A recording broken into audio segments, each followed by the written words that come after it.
माननीय मुख्यमंत्री महोदय अपने हाथों से वृद्धावस्था सम्मान भत्ता का सर्टिफिकेट उनको देंगे।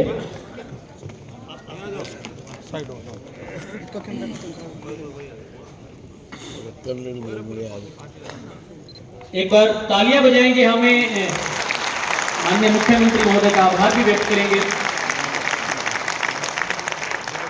बहुत बहुत शुक्रिया, शुक्रिया।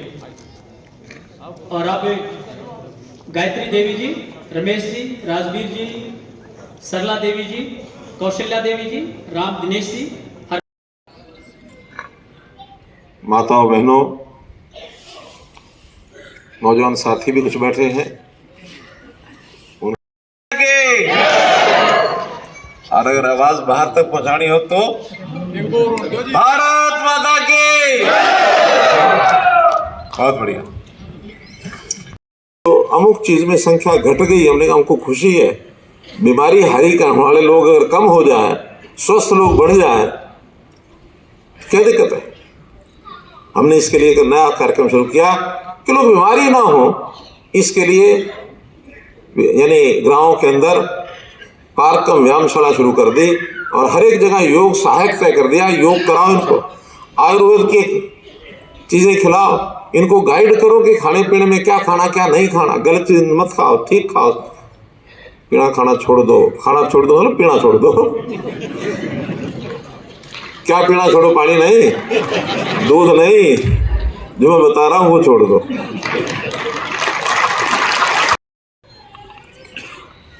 बहुत एक विशेष प्रकार की अनुभूति मुझे इसलिए हो रही है कि समाज की सेवा का जो व्रत हमने वर्षों पहले लिया था, जिसके ऊपर चलने के लिए मन में एक विचार आया था कि लगातार पूरी उम्र पूरी आयु इस समाज की सेवा में कोई कमी न रह जाए, आज उसकी अनुभूति मुझे हो रही है।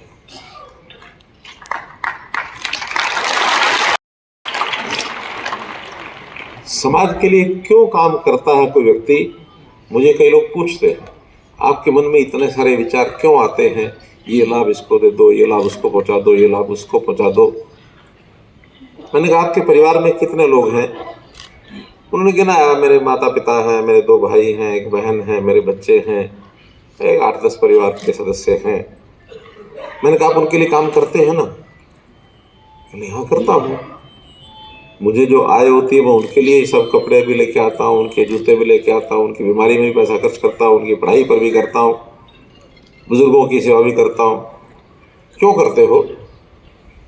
तो मेरे अपने रिश्तेदार हैं। तो पैमाना क्या है? जो रिश्तेदार है उसकी सेवा करो।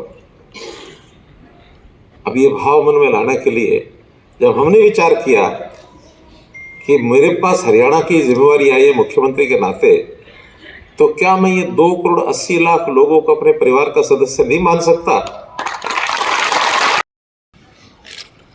बहुत मेरे माननीय सम्माननीय बुजुर्गों के बीच में आकर के बहुत आनंद की अनुभूति हो रही है। इस मंच पर हमारे बीच में हमारे यहाँ के सांसद श्री रमेश कौशिक जी, हमारी विधायक बहन निर्मला चौधरी जी, भाई मोहनलाल कौशिक जी और हमारी जिला परिषद की चेयरमैन बहन मोनिका दहिया जी, यहाँ के पुलिस कमिश्नर श्री सतीश बालन जी, उपायुक्त श्री मनोज यादव जी, उपस्थित सभी अन्य महानुभाव, और अभी जो भर्तियां हो रही है ना सरकारी, इसमें लगभग 60% लोग ऐसे हैं जो 5% अलग नंबर लेकर के आगे बढ़ते हैं, उनका लाभ होता है उनको। ताकि इनको अगर आगे बढ़ाएंगे, प्रश्न खड़ा किया किसी ने, अगर मान लो इस तरीके से कोई आदमी अगर से ऊपर पहुंच जाए तो, उनका पहुंच जाए तो ठीक है, राशन कार्ड की क्या जरूरत रहेगी फिर? आयुष्मान की जरूरत क्या, वो अपने आप ही कर लेगा। अगर कोई 20-30-50 रुपये महीना किसी घर में आने लग जाए और वो 5-6 लाख रुपया साल का आ जाए, तो इसको 5-7-10 हज़ार रुपया राशन कार्ड की जरूरत क्या रहेगी क्या? तो हमारा मकसद कोई पैसे यानी बांट करके या राशन उसके घर में पहुंचा करके खुशी नहीं होती। खुशी ये होती है कि वो गरीबी से कैसे निकले, ऊपर कैसे आ जाए, उस गरीबी रेखा से ऊपर बढ़ाना, ये हमारा उद्देश्य है।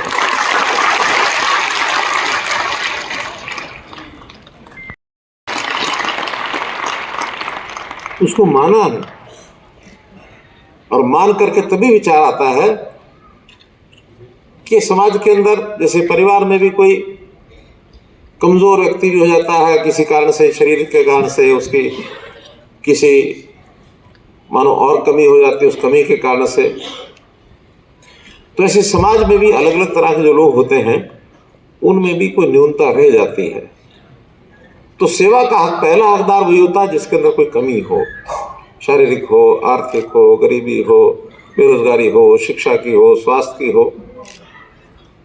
इन चीज़ों को सामने रख करके हमें बताया सिखाया तो हमारे प्रदेश के प्रधानमंत्री नरेंद्र मोदी जी ने, क्योंकि मेरा मोदी जी के साथ बहुत पुराना संबंध है।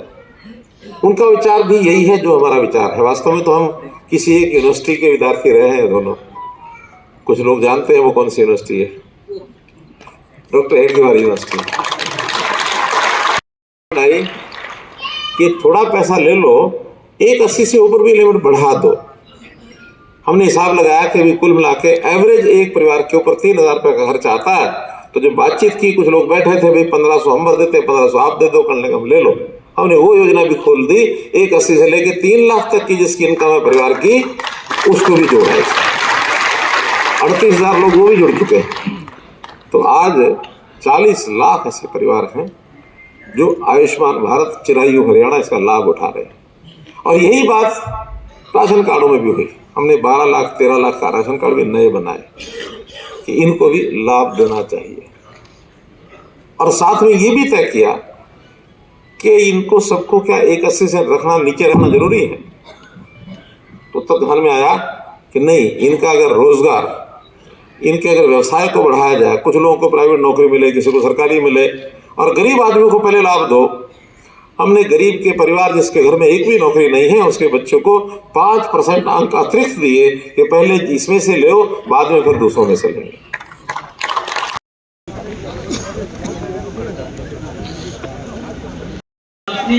आपके लिए बहुत सुंदर तस्वीर बनाई है माननीय मुख्यमंत्री ने। एक बार तालियां बजाते हम सब लोग माननीय मुख्यमंत्री महोदय का, सांसद महोदय का, गन्नौर विधानसभा क्षेत्र से माननीय विधायक महोदय श्रीमती निर्मल चौधरी जी, माननीय मोहनलाल कौशिक जी, सीसी साहब, उपायुक्त महोदय, जिला भाई अरे यार चले यार बताइए जी।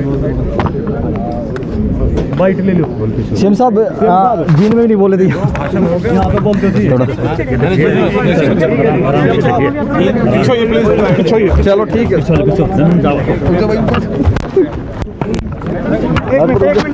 राजपति इधर पीछे ये ढाबा से उससे नाले मिलेंगे।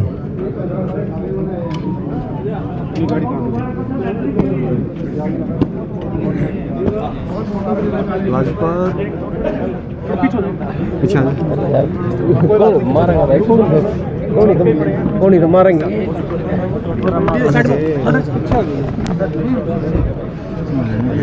राजू तो हो गया, छोड़ दे। ठीक आदमी होगा उसी को मिलेगी ना। कोई किसी के नाम की ले जाए, ये ठीक है क्या? तो इसलिए ये वेरिफिकेशन, आज टेक्नोलॉजी का ज़माना है, बहुत आसानी से लोग जो हैं, ठीक आदमी जो है उनका भी पता लग जाता है, और जो ठीक नहीं है वो भी पकड़े जाते हैं। और अब वो ज़माना चला गया कि जब पेंशन हमारी ऊपर से आती थी, बीच में किसी को मिलती थी, वो बांटता था जा जाके, और जितने बट जाते थे। शाम को 5-7 पेंशन अगर बच गई तो उल्टे सीधे अंगूठे लगा के और उसका खाता पूरा करना और पैसे सारे जेब में। अब वो चल गया जमाना। अब तो वहां से अगर चलेंगे खाते में से तो सीधे किसके खाते में जाएंगे? जो पेंशन लेने वाला पेंशन होल्डर है उसके ही खाते में जाएंगे। बीच में कोई पकड़ने वाला नहीं है, कोई ना रोकने वाला है। हाँ, उस टेक्निकल में गड़बड़ कर जाए, जैसे मैंने पहले बताया कि आधार किसी का है, बैंक अकाउंट किसी और का है, अब ये कोई गड़बड़ करेगा तो कैसे की होगी, पकड़ा भी जाएगा, लेकिन इसको भी होने नहीं देंगे।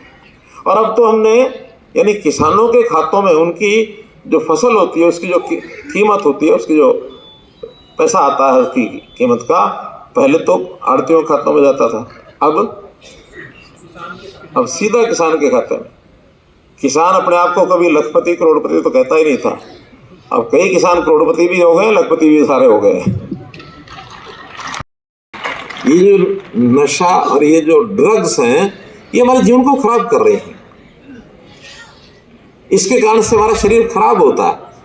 अगर नहीं करेंगे, नशा नहीं करेंगे तो वो पैसा भी बचेगा और बीमारी पर लगने वाला वो भी बचेगा, और अगर स्वस्थ रहेंगे तो हमारा समय भी बचेगा। एक आदमी 1 महीने के लिए बीमार होता है तो 4-5 बढ़ जाता है, 1 महीना खराब हुआ ना, आयु भी घटती है। अगर ये नहीं करेंगे आयु बढ़ेगी, और ये सब करेंगे तो स्वास्थ्य विभाग का बजट कम होगा, आयुर्वेद का बजट थोड़ा बढ़ेगा, बढ़ा लेंगे। मेरा कहने का मतलब यह है कि हर चीज पर हम विचार करते हैं।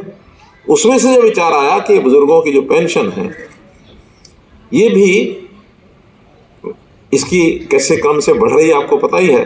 2014 में हम आए थे, उससे कुछ समय पहले ही उन्होंने घोषणा की थी, 1 साल पहले 1000 रुपये की, उससे पहले 600 रुपये थी। हमने आते ही 1000 रुपये से 2000 की, 2000 से 3000 कर दी, यानी 10 साल में 3000 हो गई।